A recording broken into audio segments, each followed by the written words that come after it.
morning. Opo, good morning po. Ang tanong ko po, kung may karapatan po ba ako na mapaalis o paalisin doon sa aking bahay, yung kamag-anak ko na pinatira ko roon, ang lupa po noon hindi naman po sa akin. Bali government po yun, yung bahay lang po yung akin.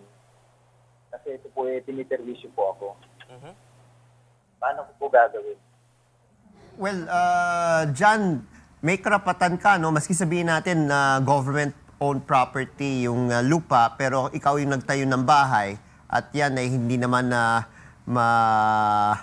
matatanggihan, no? At ang kailangan lang proseso na kailangan mo idaan, syempre, magpadala ka ng demand letter sa pinsan mo na pinatira mo dyan, na kailangan mo na yung kwarto para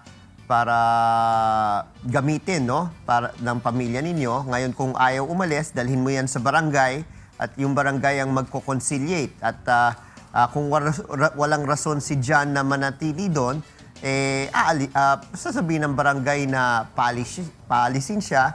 Kung hindi, magfa-file ka ng kaso sa korte, no? For ejectment sa bahay ho ninyo. So, may karapatan naman ho kayo dyan dahil hindi naman pwedeng itanggi na kayo ang nagtayo ng bahay. At ang ginawa mo lang, tinolerate mo at pinagbigyan mo yung pinsan mo para tumira dyan.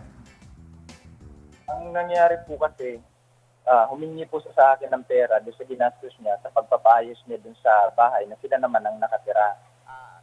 Tama naman po yan dahil ano man ang ginastos, dahil ikaw naman ang makikinabang sa tinayo na bahay o kwarto, kailangan mong bayaran talaga yan.